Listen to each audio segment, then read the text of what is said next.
Hello folks, Minox Munchkin back with another video. Before I start rambling about the rules and mechanics, I'd just like to remind you about the special deal for my online campaign.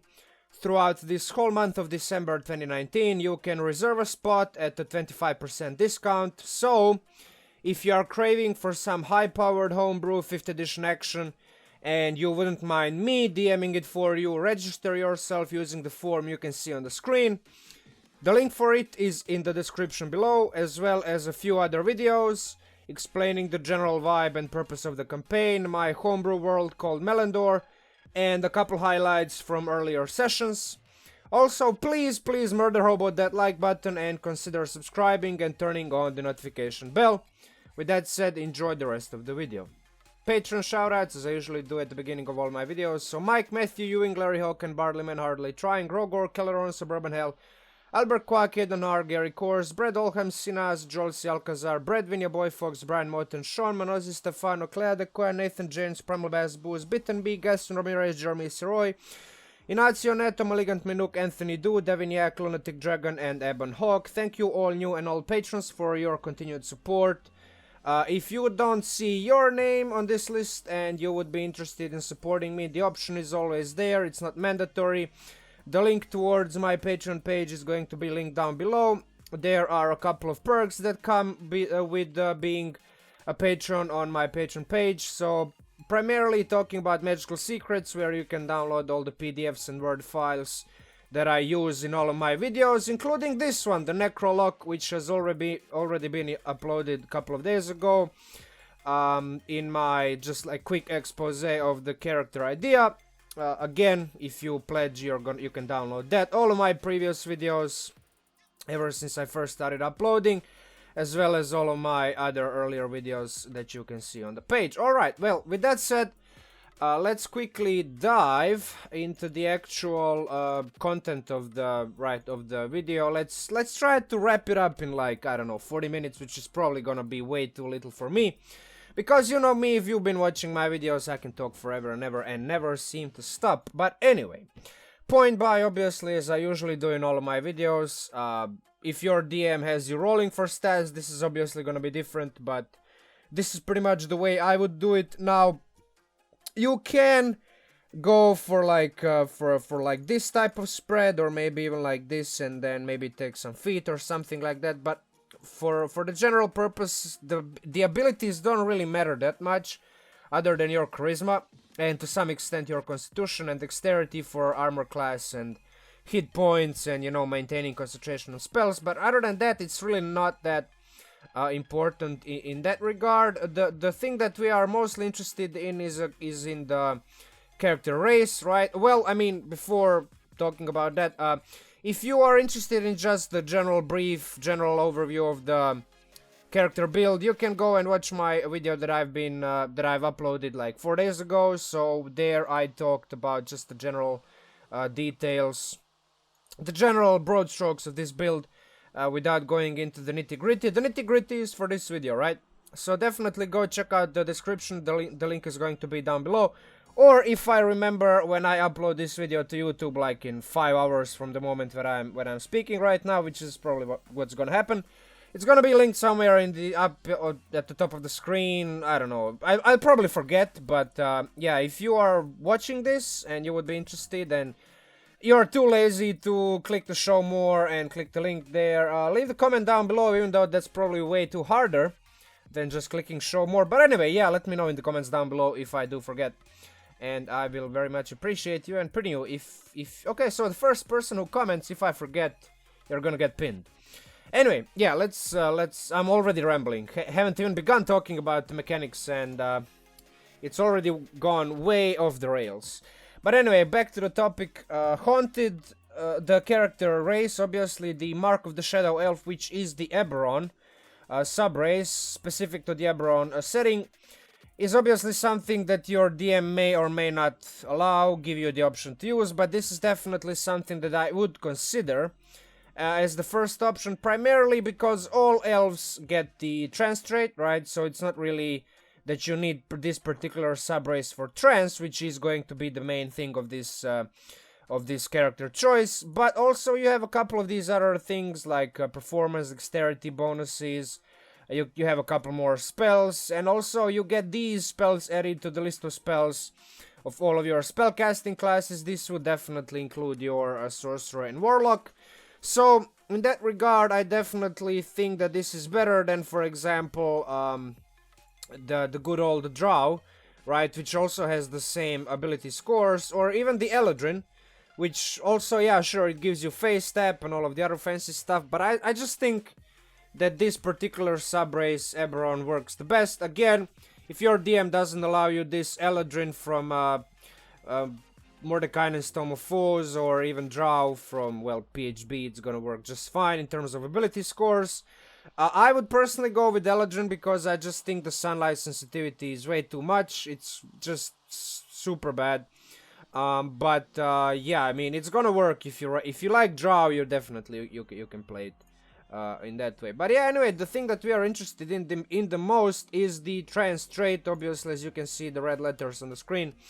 This thing is going to enable us to have 4-hour short rests, because after 4 hours you gain the full benefit of a 4-hour long rest. Sorry, after 4 hours you gain the full benefit of a long rest, just like all the other humanoids would from 8 hours of sleep. So that means you have 4 hours of extra time every day, which you will be spending on short rests with this particular build. Yeah, you have obviously all the other elf thingies, perception, dark vision. You obviously get the additional spells, of which I think Pass Without Trace is definitely the most interesting one, because, well, I mean, you'll have you have an undead horde behind you, so yeah, like not leaving a lot of trails behind you is definitely gonna help you get less exposed. Yeah. So that's it for the race, right? In terms of the background, I mean, I picked up Haunted One because I just think that thematically this is kind of what I think would make the most sense. But then, I mean, obviously, background again is not gonna be something that's really gonna matter for this build. Haunted One is even mechanically a little bit suboptimal because, well, I mean, you get these skill proficiencies which are really not, I mean, part of the reason why I went 12 in intelligence is because Haunted One gives you the 2 intelligence skills. So yeah, sure, you can actually pick Arcana or Survival and then pick Wisdom. I mean, you can do whatever you want, but yeah, just for me, I think this is something that I would find the most interesting thing to play. This is obviously the Curse of Strahd background, so I mean, you can work off of this, work up something like this, similar to this. Custom backgrounds are a thing in the game, covered by the rules. So yeah, if your DM is willing to allow you to customize your own background, I mean, my personal preference would be something like this, but you can definitely pick whatever else you want. In terms of feats, Inspiring Leader is really the only one that you really need for this particular build. Because, well, I mean, you'll have a bunch of undead with you, and zombies and skeletons are really kind of weak. They have low hit points, so the fact that you are gonna be maximizing your charisma, based with the fact that obviously after you gain a couple of levels, if you're in your character, plus your charisma modifier obviously gives your undead way more hit points and makes them more survivable, less prone to dying from AoEs and stuff like that. The first class that you're gonna be going in is obviously Sorcerer. Now, Sorcerers are a little bit squishy, obviously 1d6 hit dice. They have their starting proficiencies and all of that fancy stuff, right? It's really none of this matters that much, other than the fact that you do get Constitution saving throw proficiency, so all of your spells that do require concentration are by design going to be a little bit easier to maintain concentration on, because every time you do have to make a concentration saving throw, you use your Constitution saving throw roll, right? So in this case it's gonna be a bit higher than most other spellcasters, right? In that regard, going back to feats, you can definitely go with the good old Warcaster to double down on the fact that you first have proficiency in the con saving throws just by the merit of being Sorcerer, but then on top of that you would have advantage. I don't think it's really necessary for this particular build, but I mean, if you want to go that route, you can definitely go that route, right? I personally, I would just pump up your constitution or something else. I mean, I don't really think that you need Warcaster that much. However, you do have a fair few spells that require concentration, so this is definitely something that is, yeah, I mean, let me just add this. Like, I don't know why I even didn't add this. So yeah, Warcaster, not mandatory, but you do have a couple of yeah, I'm failing way too much. Spells, so this is definitely going to further help those. There we go. So yeah, that's it for the in that regard. It's kind of like the only thing that really matters in terms of these equipments and starting proficiencies. Obviously, the spellcasting feature, I mean, you are going to be relying on casting spells, one spell in particular, so yeah, I mean, you do need spellcasting feature. Full caster, charisma, you learn spells, you can rely on arcane foci. You don't have ritual casting, I mean, sorcerers don't have ritual casting, it's kind of like, what makes sense, right? They are kind of considered like innate casting playable characters. So, yeah, I mean, it's really pretty much nothing specific about that, other than, yeah, you do need this feature. Divine Magic is the first thing that really matters. Now, for some reason, I did not make this red. Let me fix that mistake real quick right now. So, I would personally, on this list of spells, take Cure Wounds, because you will slightly struggle with the fact that you will have a lot of spells at your disposal, but you won't be able to learn all of them, so you will have to pick and choose. You can go for Bless, I just think Cure Wounds makes more sense, because you will definitely, once you hit like certain level in this class, you will definitely be needing Cure Wounds to heal yourself, and probably even your allies from time to time. Divine Magic, obviously the fact that this gives you Cleric spells, and gives you one more spell that you can learn. It's going to matter for this particular build very much. More on that later. Favored by the Gods is just overall very good feature from level 1 to level 20. I mean, every time you fail a saving throw, which is pretty much something that I would be using this feature on most of the time. Missing an attack roll with this particular character, concept, class, build, whatever you want to call it, is not really something that is going to matter for you, but definitely re-rolling saving throws that are already failed, so you know in advance that you failed the saving throw, and then you roll 2d4, you know, maybe you rolled 17 and then the DM says you failed, so you did roll decently high and the DM tells you it's still a fail. Well, with 2d4 you have more chances, maybe the DC is 20, you don't really know all the time, but this is definitely something that definitely comes into play. Now, I never actually played Divine Sorcerer, I've seen other people play it, and I mean, this thing for saving throws is just God-given, right? I mean, no pun intended. Font of Magic is really not going to be the thing that you focus on the most, even though it's definitely going to be something that you're going to be relying on, right? With 9 levels in Sorcerer, you're gonna have 9 sorcery points. You will be able to create 5th level slots for greater restoration as needed, which is going to be something that you're going to be relying on as a Coffeelock. Kind of like twist on a Coffeelock build, right? In terms of meta magic, I would go with Subtle, primarily for counterspell, because Subtle casted counterspell cannot be counterspelled. So that's really one of the most mechanically sound and consistent options, but obviously all of your spells not requiring somatic or verbal components means that you can be casting spells in the middle of the broad daylight, in the middle of the King's Court, and nobody would have any clue that you are the one casting spells. Well, I mean, not all of the spells, but most of them, right? Quickened, sure, I mean, you do have Eldritch Blast, you are a Sorclock, whatever the name is. So, I mean, if you really need to dish out as much damage as needed, I mean, you can definitely do it. I wouldn't really make it something that is necessary. I mean, you can choose to use Twin Spell or something else. You will have a couple of spells that maybe you might even want to extend their duration of for the time being.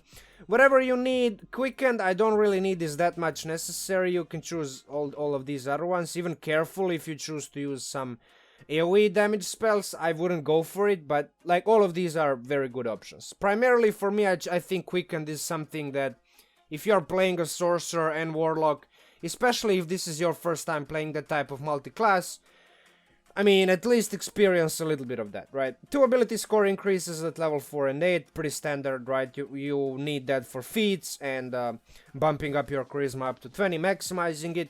And finally, at level 6, obviously, you gain the empowered healing, which is not going to be something that you're going to rely on primarily because of the fact that you will have Gift of the Ever-Living One's invocation, which is, I'm going to touch upon it very, very soon. So this invocation is, in particular, is going to keep your hit points topped up at maximum. However, if you just can't use it for whatever reason, if you lost your Pact of the Chain familiar, or if your familiar is not close enough to you, this is definitely the next best thing. Now, in terms of Warlock, Undying Warlock is the one that thematically I think makes the most sense, right? I mean, you're making undead, so Undying Warlock, there's quite a bit of theme in that regard. And even the fact that you have a couple of these features, which would definitely help further if you come up to certain complications, right? So, first, before we begin talking about those specifics, obviously, multiclassing into this class would give you a couple more proficiencies. Light armor and simple weapons is going to help transition yourself from the Sorcerer into the Warlock. There is going to be a couple of spells and invocations that are going to be slightly problematic. So you will have a couple of levels where you might even struggle a bit, because in your quest to optimize this character, there will be a couple of wonky steps, but I'm gonna talk about those pretty much at the end of this video, so keep watching if you want to know the details. Anyway, expanded spell list. None of these spells in particularly, other than Death Ward, mattered to you. I mean, Death Ward is just all around good spell.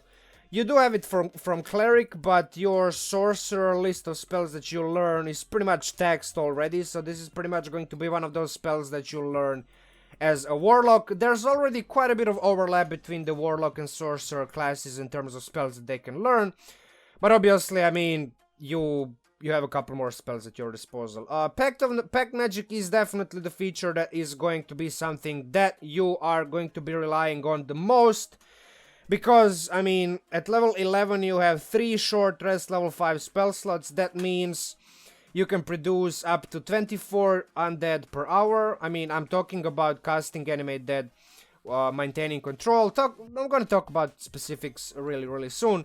But I mean, this is pretty much going to be your bread and butter. Whatever you do with this particular build, casting spells during short rest, and then short resting, and then casting spells again.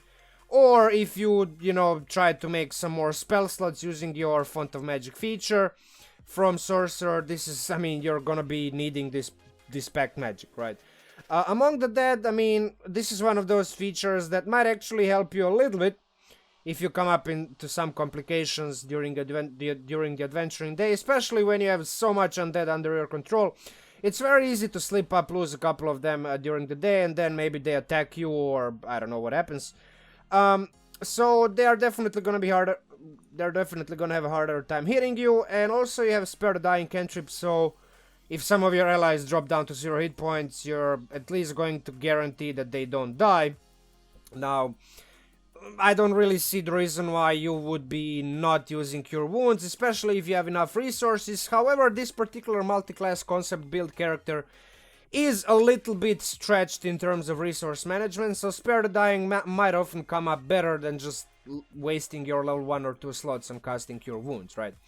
So that's definitely going to be very, very good in that regard. Now, Eldritch Invocations, obviously, I mean, a couple of those are gonna be very important to you. Primarily, I think Armor of Shadows, because you don't want to tax your Sorcerer spells that you learn as much as you have to if you're just single-class Divine Sorcerer. So, Armor of Shadows is definitely going to help you in that regard, because you will be able to cast it, to cast this spell using your invocation instead of one of the 10 spells that you can learn as a level 9 Sorcerer. Actually, 9 spells, right? I'm pretty sure it's 9, right? Yeah, it's actually 10, yeah, what am I talking about? So 10 spells, I mean, it's really not that many spells that you know as a Sorcerer, so you really need to be picky what you choose. And Armor of Shadows is definitely going to preserve, first and foremost, preserve slots, but also enable you as a Sorcerer to learn other spells. Gift of the Ever-Living Ones is probably very important because, well, you will be getting damaged. And due to the fact that at some point you will be skipping long rests, I'm gonna talk about it real soon, so keep watching. This is definitely going to be something that you're going to be relying on because, well, I mean, you can't really afford the luxury of long rest if you are spending the whole long rest just casting spells and doing something else. So maximizing your healing means that you will have to spend the least amount of slots on healing yourself if you get damaged. And this definitely comes up in a very important manner. Now, Voice of the Chain Master is really good, just overall good feat, a good invocation if you pick Pact of the Chain Boon. I don't see the reason not to take this one, so I just think it's a must for scouting, for pretty much anything, right? So yeah, Mask of Many Faces is something that obviously is going to help you, well, I mean, mask your identity if you get... now, where is this thing? Mask, there we go. So, disguise self at will, obviously, I mean, if you at some point get recognized notorious for just dragging a bunch of undead behind you, a horde of undead with you wherever you go, masking your identity is going to be something that is probably going to become important at some point, because, I mean, you really don't want to get recognized as the guy who brings an army of undead everywhere, right?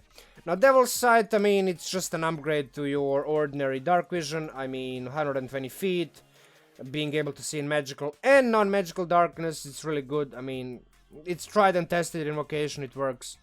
And one thing that's often underrated for Warlocks, I think, is Eldritch Sight, because I can't type. So, Detect Magic at will, I mean, Detect Magic is one of those really good spells that oftentimes... I mean, a lot of classes, as you can see, a lot of classes have it on their lists, including Warlocks, including Sorcerers. However, Sorcerers cannot cast it as ritual, right?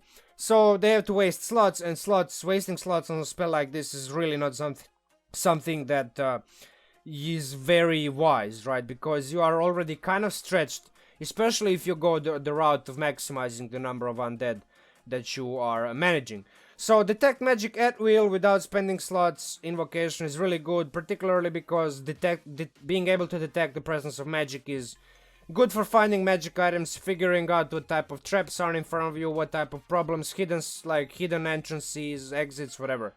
It's just all around very good universal utility spell. Now, in terms of Pact Boon, I mean, obviously, if you're going to take Gift of the Everliving Ones and Voice of the Chain Master, you do need a Pact of the Chain. I just think that based on the fact that I've been kind of seeing other Warlocks play and playing Warlock myself, Imp overall is probably in most cases the best choice. Now, these other ones will work as well. I just think Imp definitely just overall is the best, most solid choice in the most in a most wide range of scenarios, circumstances, whatever you want to call, right? Due to the fact you're also investing 11 levels in this class, you also get 2 ability score increases at level 4 and 8. And finally, your level 6 feature, which is called Defy Death, is going to give you a couple more... every time you cast Spare the Dying, it's pretty much going to heal you. This is definitely something that it's going to help you, well, first and foremost, if you get dropped to 0 hit points, it's going to help you spring back up, and if you are kind of stretched for resources, casting Spare the Dying and being able to heal yourself is definitely gonna come up into that equation.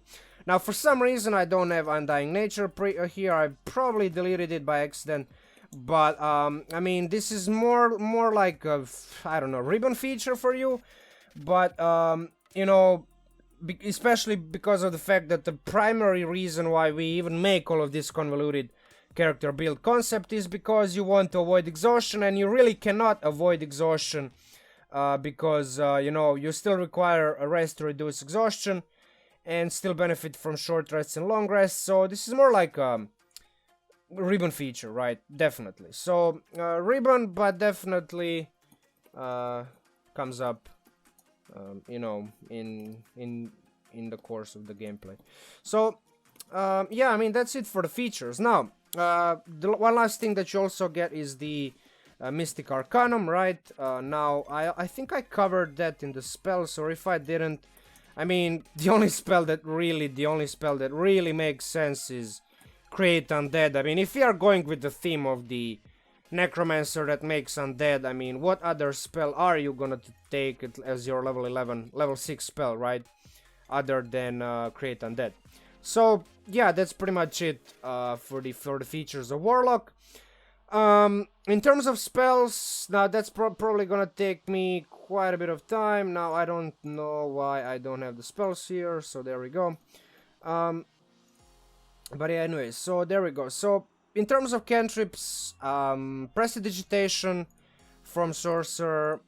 Let me just filter this really quickly. So Prestidigitation for Sorcerer is definitely thing that is going to help you mask the foul smell of undeath of the horde of undead zombies and skeletons that are following you.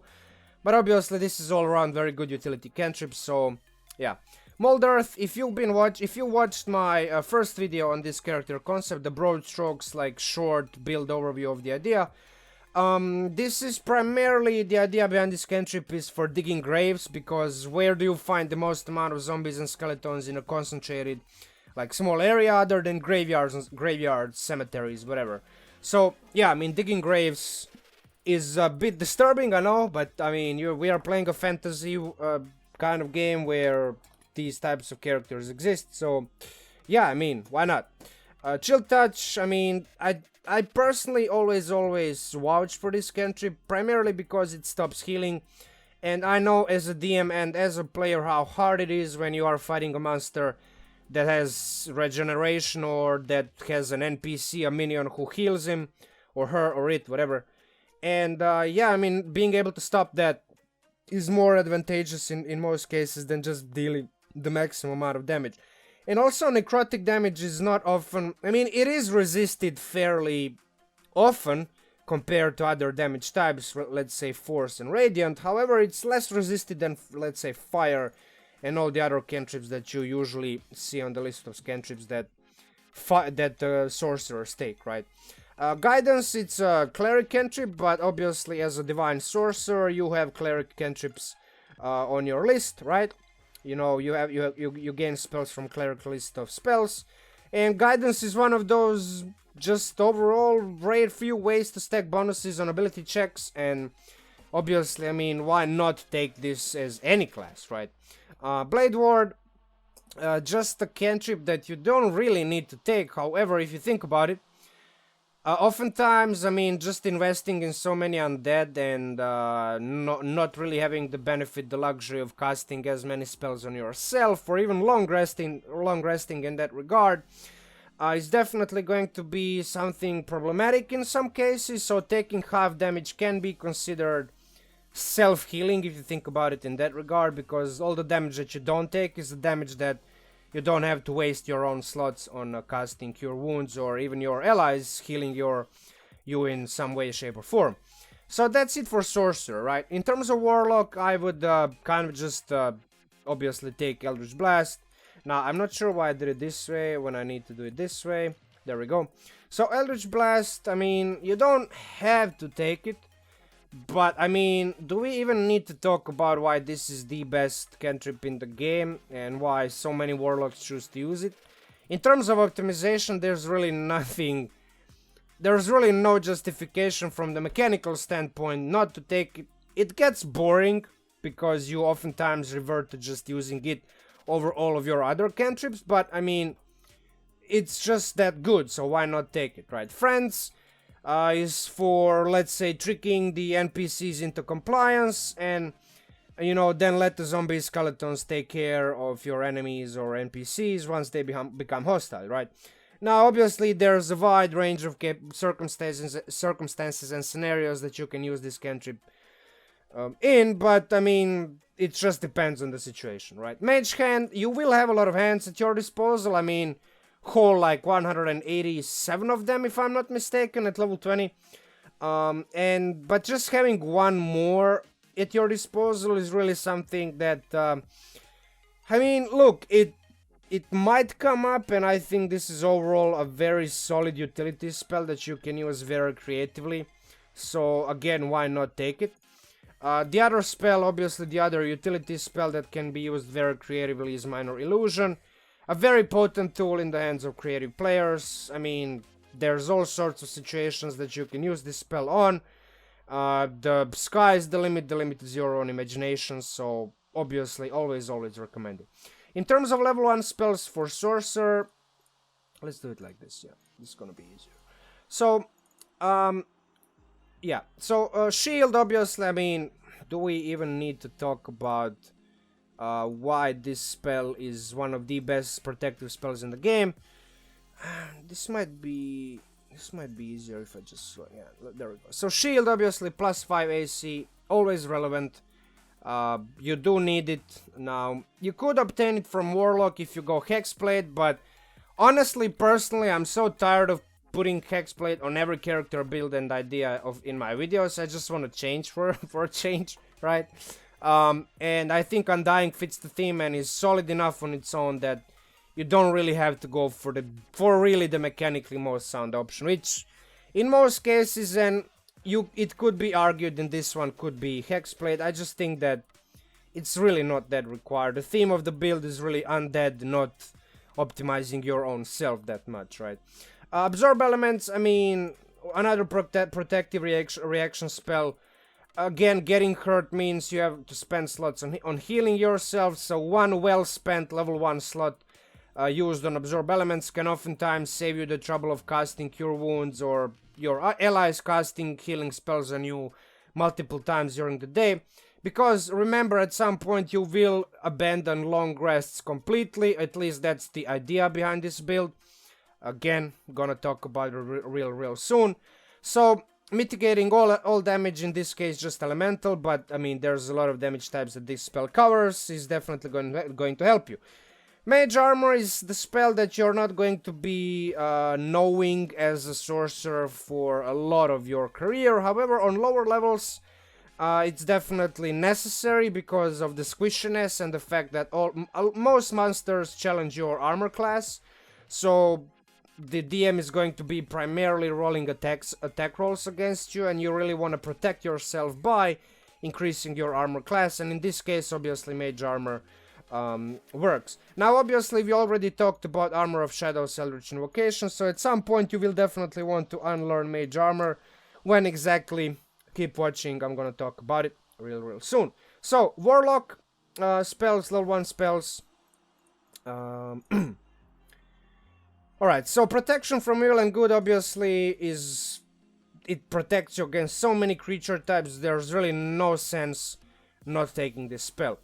Hex, I wouldn't really take this spell in terms of like optimizing your own damage. Sure, you will have Eldritch Blast, so casting Hex is definitely going to increase the damage of Eldritch Blast. However, the thing that I'm really interested in is the fact that you can give disadvantage on ability checks, so maybe you give disadvantage on dexterity or strength ability checks, and then if you decide to subject your DM to go through the hell of rolling 9 grapple checks against your zombies or skeletons, because you order your zombies or skeletons not to attack, but to grapple down the creature, to swarm, you know, to restrain it or do something else, it's definitely something that might come up, and in that regard, the Hex spell is going to be, it's kind of edge case scenario, very situationally useful in this particular regard, but giving disadvantage on strength and dexterity is usually the default thing that most players who cast this spell do.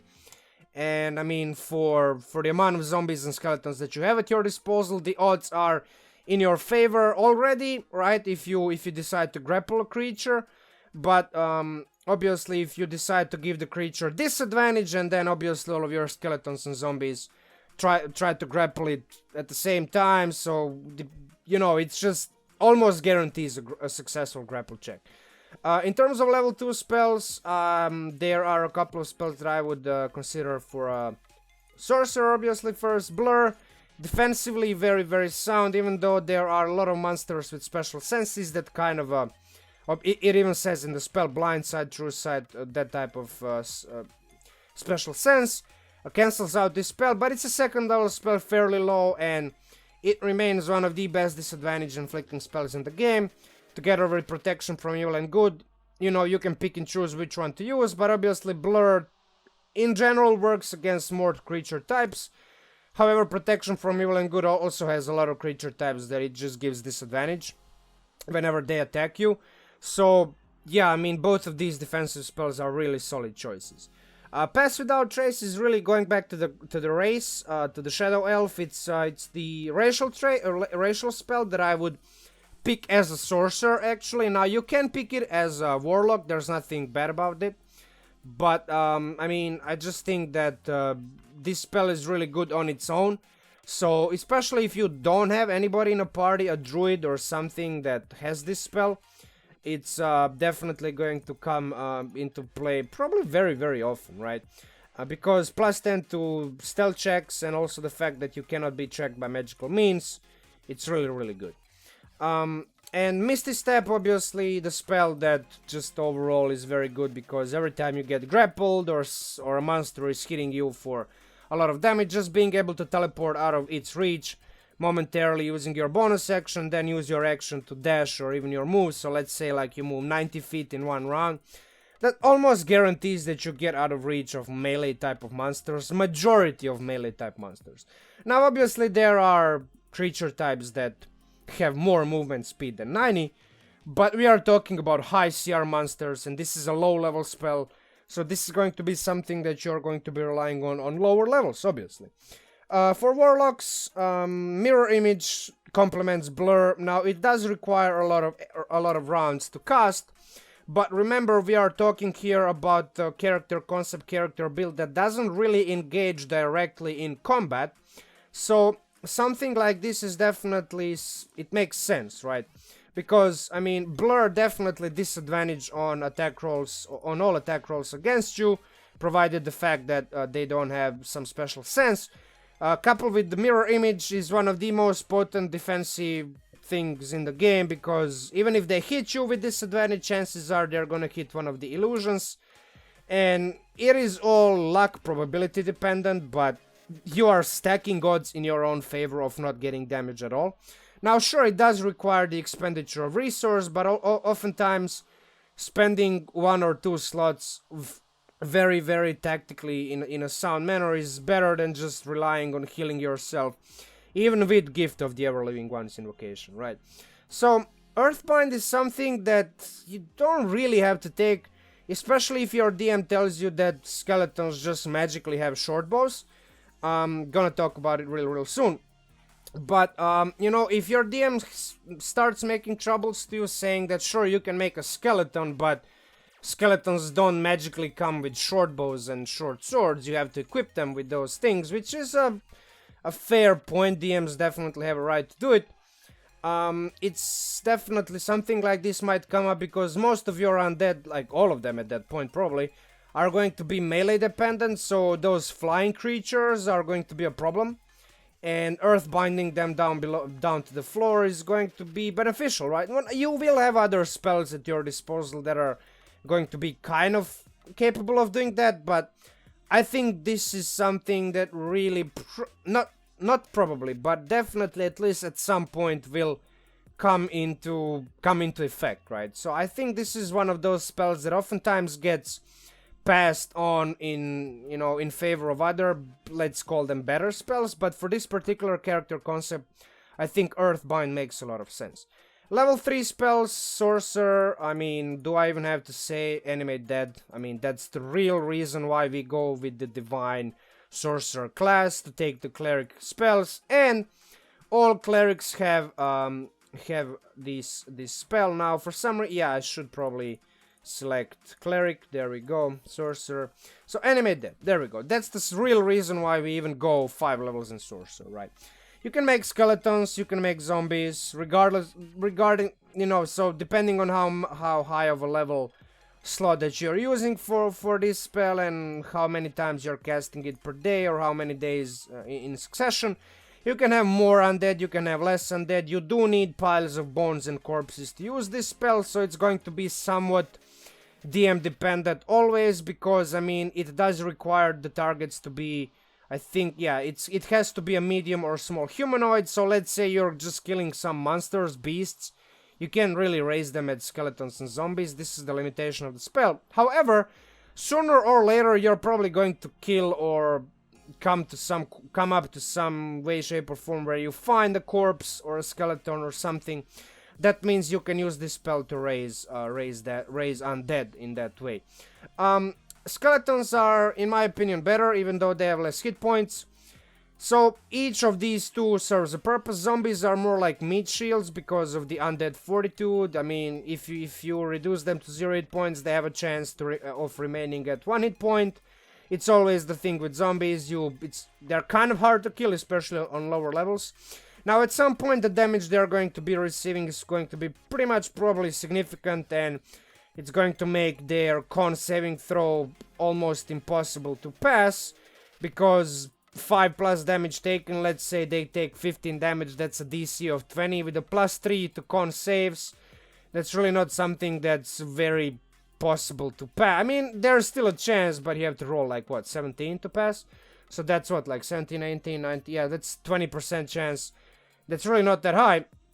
However, I mean, during the very large course of the campaign, especially on lower levels, this is very relevant, right? So oftentimes, just having these buddies at 1 hit point is probably enough. I mean, you really don't even have to worry about healing them or anything. Even though, technically, it has been confirmed that all creatures benefit from long rest, so even zombies and skeletons, technically, I know it maybe doesn't make sense to some DMs or even players out there, but all creatures in the game benefit from long rests and even short rests, so zombies and skeletons are not really, or any undead, any creature type, is no exclusion to that general principle behind the game, behind the design. So, yeah, I mean, definitely having zombies as meat shields is viable. Skeletons, on the other hand, they have short bows. Again, going back to Earthbind spell, the reason why I even take it is because you can argue, right, that even though the spell says that the target becomes a skeleton or a zombie, it doesn't really specifically say that they come with the equipment, right? Action, like if you check their stat block, it says short bow, short sword. Sure, I mean, you can say that this magic just magically gives them short swords and short bows. Me specifically, in my own world, whenever I DM this particular spell and these types of spells, I usually say, I mean, you can give them, let's say, you can use, let's say, light crossbows instead of short bows, but you still have to provide them with those weapons. You can give them scimitars, you can even give them, I don't know, daggers or something. It doesn't have to necessarily be short sword or short bow, even though it specifically states that those are the only actions they can take in combat, so they can only swing short sword and short bow.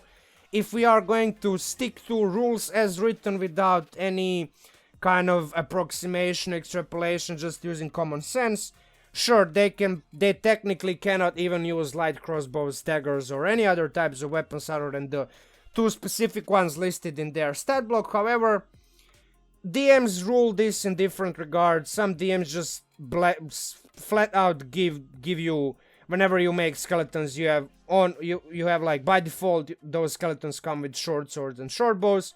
Some require you to buy those equipment. Some even give them to you through like quests and in-world like events, whatever. So there are ways that DMs come around this issue. I just think that this is something that you have to be aware of if you choose to play this particular character. Because, well, I mean, it is going to probably come up at some point, especially if your DM is more restrictive in that regard.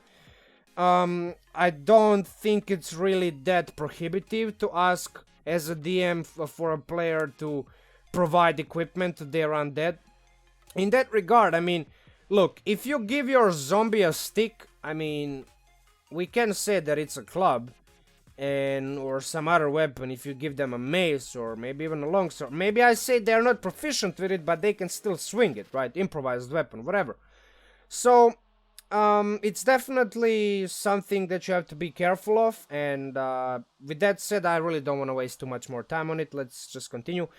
Counterspell, obviously, I mean, it's first and foremost to prevent any nasty spell from occurring, right? But, I mean, if you think in a more narrow sense, protecting your undead and skeletons and zombies from AoE damage effects like Fireball, Cone of Cold, any AoE damage effect. Doesn't even have to be a spell. Well, it has to be a spell, right? Counter spell. But yeah, the DM is probably going to start dropping those at some point. Even some monsters officially from Monsters Manual and whatever come up with those things. So yeah, I mean, you have to use this spell probably very, very often. And I think this is definitely one of those sorcerer spells that you have to take. If you don't take it as a sorcerer, definitely take it as a warlock. You do need it, I think, right? Now, Spirit Guardians or Haste, okay, you don't need either of these. It's not super necessary that you take one or the other. You can't really take both because you have very little spells that you can learn as a sorcerer, but these two choices are something that I would consider. Spirit Guardians is primarily for preventing enemies from reaching you because all around you it's difficult terrain. I can't really read, so yeah, it says something in if you're good. In a failed save for it, it must make an affected halved. Yeah, so I say difficult terrain. It's not really difficult terrain. It's like their speed is halved, so it's kind of the same thing. But yeah, I mean, whatever. It just means that they have to spend more movement speed effectively to reach you. Haste kind of does the similar thing in that regard. However, it might even be argued that haste is better because not only does it give you double the movement speed, that means you can move at double the movement speed. It also means that your AC is higher and you make dex saves at advantage. So this spell definitely does matter in some sense, and also the fact that you can use dash or disengage as the additional action that you have on your turn. I think haste is probably something that I would pick over Spirit Guardians because Spirit Guardians, you're really not taking this spell for damage. Damage is already done by your undead. So just for that, in that regard, you want this to be outside of combat, right? Like you don't really wanna engage in melee. However, if you do get in melee with somebody, Spirit Guardians is gonna matter. In that regard, if you think about it, haste probably even makes more sense because, again, double the movement speed means that you're harder to reach with most monsters' movement speeds. And even if they do reach you, you have the extra... You basically have one bonus action on each of your turns, which you can use to disengage, dash. Obviously, your AC is higher, so you're gonna be harder to hit. And I would use both of these spells in a selfish manner because you are expending so many resources on undead, so you really have to think about your own safety with this particular character concept. For Warlock, I would say the spells that I would consider is obviously Dispel Magic. I mean, you do have Counterspell, but at some point you will have to deal with spells that are already cast, so having this on in your tool bag, especially when combined with Guidance Cantrip, good old like plus 1d4 to all ability checks, which includes Dispel Magic and Counterspell ability checks, is definitely going to be one more reason to take this spell, right? Vampiric Touch makes thematic sense, and also if you think about it, casting this spell and having no other option but to be in melee means that once you have to just yield the fact that you're gonna take damage, at least you're going to heal some of that damage back with this spell. It is a concentration, which means that you can lose it, and it's a fairly high investment. I just think that you can choose other spells. I mean, you can choose Major Image, which is always good. You can choose, Fly, which again is always good. But I just think thematically this is something that would make sense, right? And again, as I said, Fly, Major Image, even Hypnotic Pattern, which is definitely something that you want to take with this character as well. All of these spells are good, but yeah, I like to sprinkle just a little bit of theme in my characters. I think that there is a little bit of wiggle room. You really don't have to go for the best, most optimal spells with this. That said, Fly would really fly well with this character. I mean, just being able to fly up and not even bother with monsters that are melee oriented and that can't fly themselves is a very, very good defensive countermeasure as well. Now, level 4 spells, going back to Sorcerer, right? I would only really consider Dimension Door because, well, I mean, you're already kind of invested very, very much into cleric spells. So, Dimension Door, I mean, being able to teleport yourself up to what, like 500 feet away? Yeah.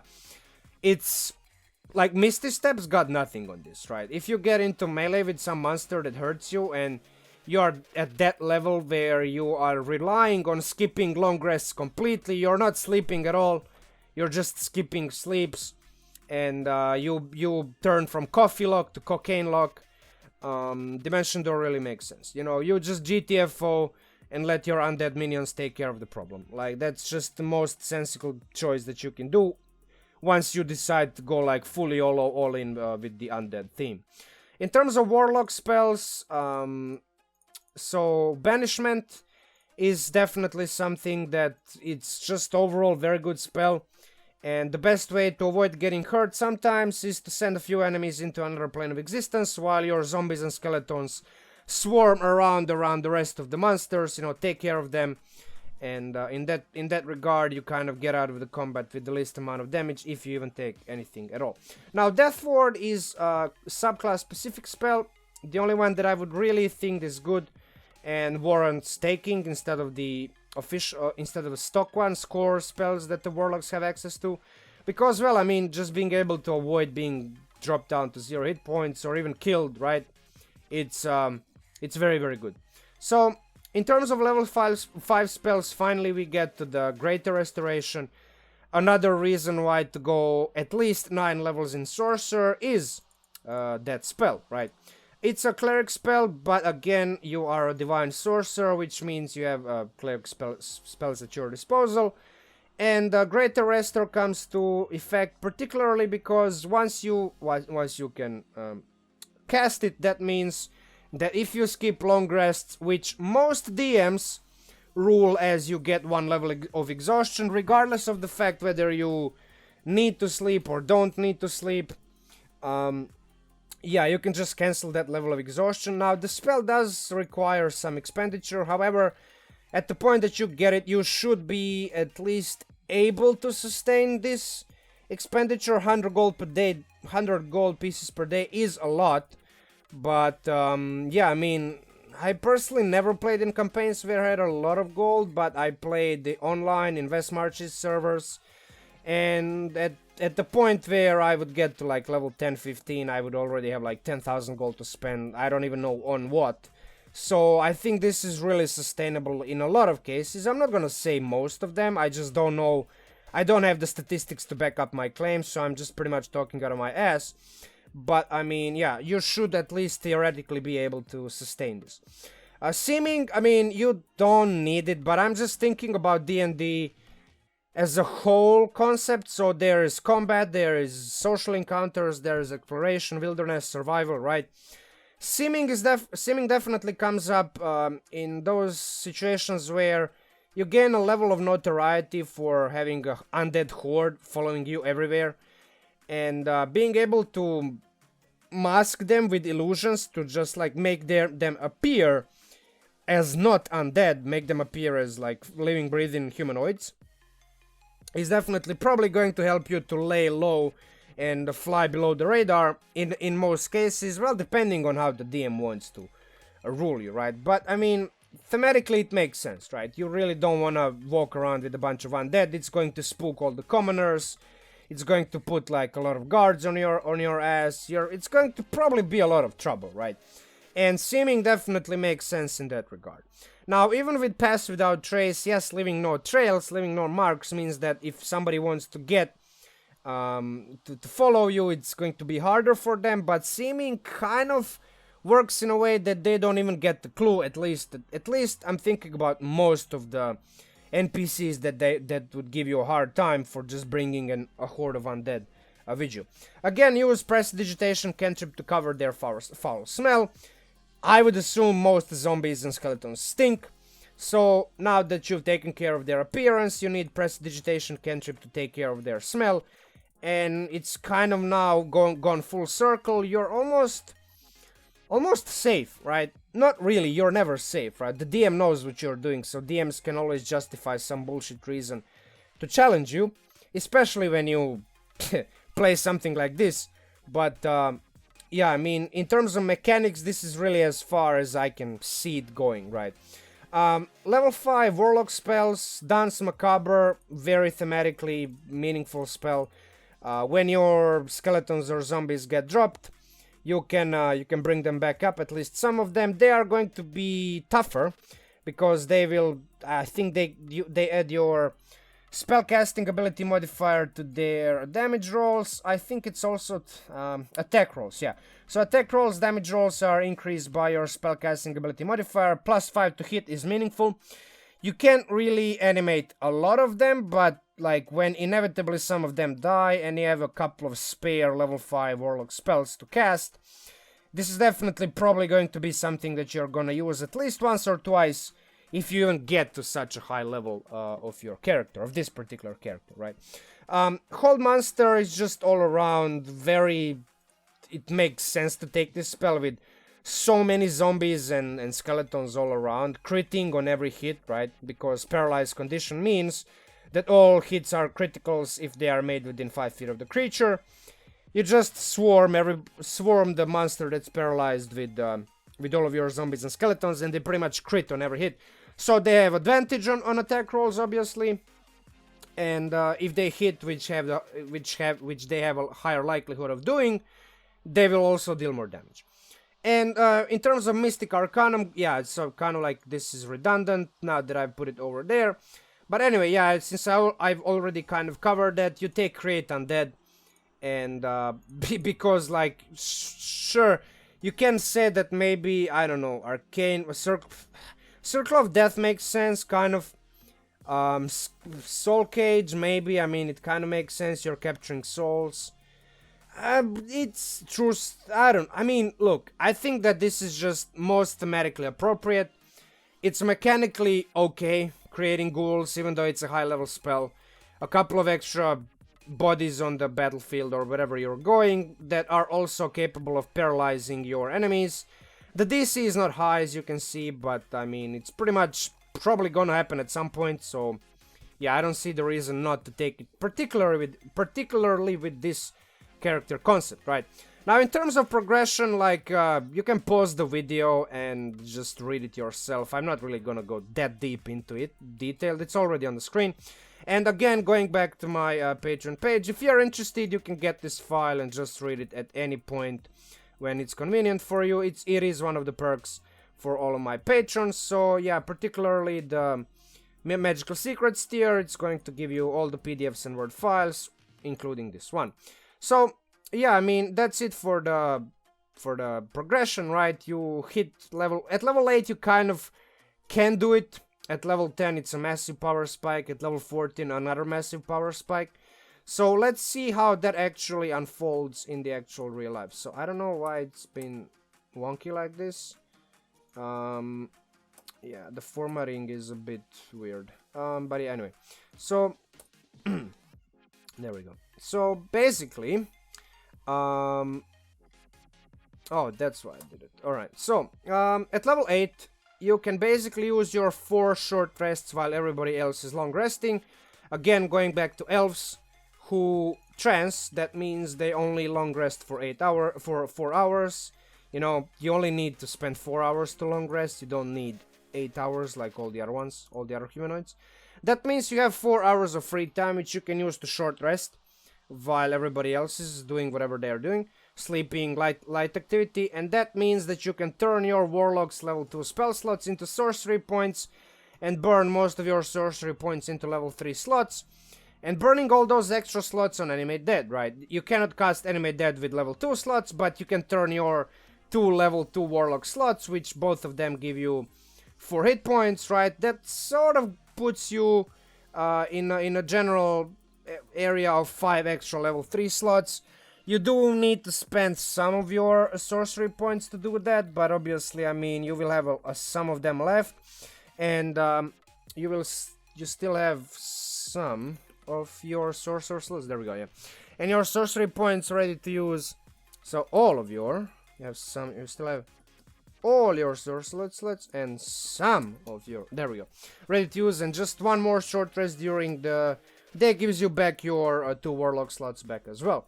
So, I mean, it kind of doesn't go full on in, you still have all of your level 5 sorcerer slots, so that means that with 17 undead under your command, you would still have your 4 level 1 slots, 3 level 2 and 2 level 3 slots as a sorcerer. But, I mean, obviously you wouldn't have your 2 level 2 warlock slots. However, you would have 17 undead under your command. At that point, you already have your inspiring leader feat. That means that you can give them like 8 more hit points. 8 plus, I think... So, yeah, 8 plus 3, that's like 11. So, all of them would have plus 11 temporary hit points. That's meaningful. You would have to spend a little bit more time doing that because it takes 10 minutes... But you can only do, what, 6 of them, right? Inspiring, I think it's 6, right? So it's 10 minutes, 6 friendly creatures. Now, it's debatable whether these are friendly, but they are definitely obedient. So I'm not gonna go half an hour talking about that. But it's probably something that you should ask your DM, ask him for his opinion. In my personal opinion, if they listen to you, they are friendly. That means they are not, like, right? They obey your commands. That means they are, you know what I mean, right? When you get into the semantics, it's a bit weird, I know, but, I mean, I would consider them friendly, right? I mean, you make them, so, at least for the time being, as long as they are under your control, they would be friendly. But yeah, anyway, level 10, let's just not go too deep into it. 4 short rests, 2 level 3 warlock slots, that means 8 free kind of castings of Animate Dead. 29 undead in total, more or less, depending on how much of your resources you can dedicate to this. More if you burn your sorcerer slots, obviously, right? I mean, that's pretty much it. Now, level 14 is when you hit your Greater Restoration Stride. That means you can have 8 short rests instead of 4 short rests, because you skip long rest altogether, right? You don't even long rest, you just cast Greater Restoration once you get your exhaustion levels after the skip long rest. So that means you double the amount of short rest, that means you double the amount of castings of Animate Dead. And due to the weirdness of the last casting of the spell never being able to control the one, you know, going back to the spell, I kind of didn't touch on it really in a detailed manner, but yeah, I mean, okay, I'm screwing up with these filters. So Animate Dead is pretty much says that, you know, you can maintain control up to 4 creatures, but if you think about it, I mean, it can only be, the spell can only be cast in one or the other way. You cannot cast the spell to maintain control of the creatures that are already under your control and make new ones. So the last casting of Animate Dead is pretty much always only going to work on the creatures that you make instead of reassert control, if you know what I mean, right?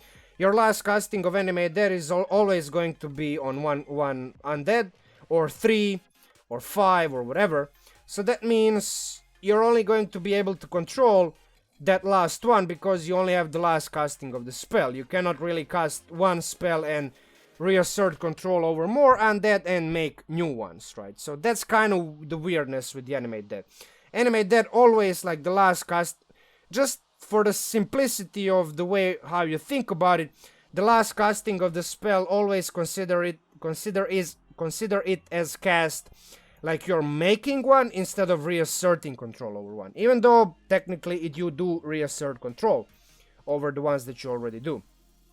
So yeah, without going too deep into it, 100 gold pieces per day, 8 short rests, 61 undead if you just go all in YOLO.